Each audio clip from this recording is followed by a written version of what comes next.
Hello മക്കളെ, ഇന്ന് നമുക്ക് ഐസ്ക്രീം സ്റ്റിക്കും കാർഡ്ബോർഡ് യൂസ് ചെയ്തിട്ട് ഒരു അടിപൊളി ക്രാഫ്റ്റ് ചെയ്യാം കേട്ടോ.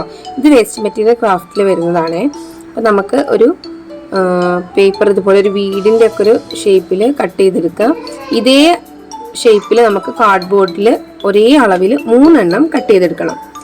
ഇത് കട്ട് ചെയ്തെടുത്ത ശേഷം നമുക്ക് ഈ ഒരു കാർഡ്ബോർഡ് ഷീറ്റ്സ് നമുക്ക് കളർ പേപ്പർ വെച്ചിട്ട് കവർ ചെയ്യാം. നമുക്കിത് സാധാരണ കളർ വെച്ചിട്ട് ചെയ്യാം, പക്ഷെ ഒന്നുകൂടെ ഫിനിഷിങ് കിട്ടാൻ വേണ്ടിയിട്ടാണ് നമ്മൾ A4 പേപ്പർ യൂസ് ചെയ്തിട്ട് കവർ ചെയ്യുന്നത്. അപ്പോൾ നന്നായിട്ട് ഫിനിഷിങ് ഉണ്ടാവും.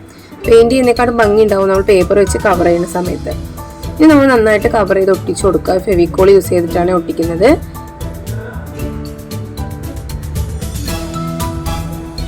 ഇനി നമുക്ക് നമ്മുടെ വീടിൻ്റെ അടിഭാഗത്തും അതുപോലെ അതിൻ്റെ മേൽഭാഗത്തും നമുക്ക് ഐസ്ക്രീം സ്റ്റിക്ക് യൂസ് ചെയ്തിട്ട് ഒന്ന് ഭംഗിയാക്കി എടുക്കാം.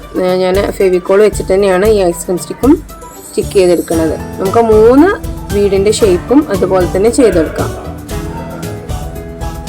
നമുക്ക് ഇതിനുള്ള എന്തെങ്കിലും എഴുതാം. അപ്പം നേരിട്ട് എഴുതാതെ ഞാനൊരു പേപ്പറിൽ എഴുതിയിട്ട് അത് കട്ടൗട്ട് ചെയ്തെടുത്തേക്കാണ്. നമുക്ക് വേണമെങ്കിൽ പ്രിൻ്റ് ഔട്ട് എടുക്കാം, അല്ലെങ്കിൽ അതിൻ്റെ മുകളിൽ നേരിട്ട് എഴുതാം. ഇനി അതുപോലെ തന്നെ ഞാനിതിൻ്റെ നമ്മൾ സ്റ്റിക്ക് ഒട്ടിച്ച ഭാഗം ഒരു വാട്ടർ ബ്രഷ് ഉപയോഗിച്ചിട്ടാണ് ചെയ്യുന്നത്. നമുക്ക് സാധാരണ ക്രയോൺസോ കളറൊക്കെ യൂസ് ചെയ്തിട്ട് കളർ ചെയ്യാം കേട്ടോ. അതുപോലെ തന്നെ ഞാൻ അതിൽ കുറച്ച് ചിത്രങ്ങൾ, ഒരു ബേർഡ്സിൻ്റെ ചിത്രങ്ങൾ, നമുക്ക് ഫ്ലവേഴ്സോ എന്ത് വേണമെങ്കിലും വരയ്ക്കാം. ഇനി നമ്മൾ എഴുതി വെച്ചിട്ടുള്ള ആ ഒരു കട്ടൗട്ട് എടുത്തിട്ട് നമ്മൾ ഒട്ടിച്ചു കൊടുക്കുകയാണ് കേട്ടോ. എവിടെയാണോ പ്ലേസ് ചെയ്യാൻ നമ്മൾ പിക്ചറിനനുസരിച്ച്, അല്ലെങ്കിൽ ഒട്ടിച്ചതിന് ശേഷം വരച്ചാലും മതി കേട്ടോ. ഞാൻ വരച്ചതുകൊണ്ട് നമുക്ക് എവിടേക്കാണോ അത് പ്ലേസ് ചെയ്യാൻ പറ്റുക നോക്കിയിട്ട് അതിനനുസരിച്ചാണ് പ്ലേസ് ചെയ്യുന്നത്. നമുക്ക് അതുപോലെ ചെയ്യാം. ഇനി നമുക്കതാ നല്ല ഭംഗിയായിട്ടില്ലേ.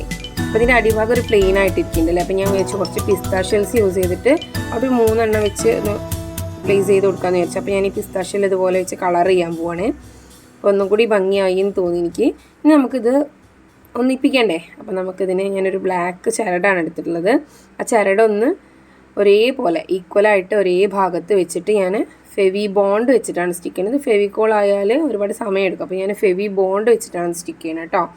ഇങ്ങനെ ചെയ്ത ശേഷം ഞാൻ അതിൻ്റെ മുകളിൽ ഒരു ചാർട്ട് പീസ് വെച്ചിട്ട് ഒന്നും കൂടി ഒന്ന് ഉറപ്പ് കിട്ടാൻ വേണ്ടിയിട്ടൊന്ന് ഒട്ടിച്ച് കൊടുക്കണ്ട കേട്ടോ. ഇനി നമുക്ക് ഇതിൻ്റെ മുകൾ ഭാഗത്ത് ഹാങ് ചെയ്യാൻ വേണ്ടിയിട്ട് ഈ കറുത്ത ചരട് തന്നെ ഒരു ചെറിയ പീസ് കട്ട് ചെയ്തെടുത്തിട്ട് ഞാൻ അവിടെയും കൂടി ഇതുപോലെ തന്നെ ഫെവി ബോണ്ട് വെച്ചിട്ട് ഒട്ടിച്ച് കൊടുക്കുകയാണ്. നമ്മൾ തൂക്കണ ഭാഗം ഒട്ടിക്കുമ്പോൾ കറക്റ്റ് ആയിരിക്കണം, അല്ലെങ്കിൽ നമ്മൾ ചെരിഞ്ഞൊക്കെ ഇരിക്കും കേട്ടോ. അപ്പോൾ ഇതാണ് നമ്മൾ ഫൈനൽ ലുക്ക്. എനിക്ക് ഒരുപാട് ഇഷ്ടമായി. നിങ്ങൾക്ക് ഇഷ്ടമായോ ഇഷ്ടമായില്ലേ എന്നൊക്കെ ഒന്ന് കമൻറ്റ് ചെയ്യുക.